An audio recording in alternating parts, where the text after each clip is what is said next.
Hi viewers, అందరికీ నమస్కారం. Welcome to Sravya's recipes. Hi అండి. ఇవాళ మన రెసిపీ ఒత్తుపప్పు కాకరకాయ చిన్నులపై కారం వేపుడు అనమాట. అయితే వాటికి కావాల్సిన పదార్థాలను చూద్దామా. కందిపప్పు, కాకరకాయలు, చిన్నులపై కారానికి కారము, వెల్లుల్లి, ఉప్పు, జీలకర్ర, కొంచెం పసుపు. ఇక ప్రాసెస్ స్టార్ట్ చేద్దామా. ఇప్పుడు కాకరకాయలు తీసుకున్నాం కదా, ఈ కాకరకాయని అటు ఇటు ఇట్లా కట్ చేయండి.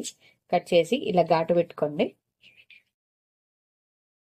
ఇలా ఘాటు పెట్టుకోవాలి. ఇలా ఘాటు పెట్టుకోవాలి. ఘాటు పెట్టుకొని పక్కన పెట్టుకోండి అన్ని కాకరకాయలు. ఇట్లా ఘాటు పెట్టుకున్నాం కదండి. ఘాటు పెట్టిన కాయలు ఇప్పుడు ఒక గిన్నె తీసుకొని ఆ గిన్నెలో నీళ్లు కొంచెం పసుపు వేసుకొని ఈ కాకరకాయలు వేసేద్దామండి. ఉడకబెట్టుకోవాలండి కాకరకాయలని. కొంచెం ఉప్పు వేసుకోండి. కొంచెం ఉప్పు వేసేసుకొని ఉడకనియండి. 3-4 తెల్లులు వచ్చిన తర్వాత ఆపేద్దాం. అంటే 3-4 సార్లు పొంగిన తర్వాత ఆపేస్తే చాలండి. ఆ చేదు అనేది పోతుందండి. ఇలా కొన్ని పొంగులు వస్తున్నాయి. ఇట్లా 4-5 పొంగులు వచ్చిన తర్వాత తీసేసుకోవాలండి. తీసుకొని పక్కన పెట్టుకొని ఆరబెట్టుకోవాలి. అంతే అండి, అయిపోయింది. నేను ఆపేస్తున్నాను. ఇంకా ఆపేసి మనము ఒక చిల్లులు డిష్ ఉంటుంది కదా, ఆ దాంట్లో వడబోసుకొని ఆరబెట్టుకొని పక్కన పెట్టుకోవాలి. ఇప్పుడు డీప్ ఫ్రైకి కావాల్సిన ఆయిల్ రెడీ చేసుకోవాలండి.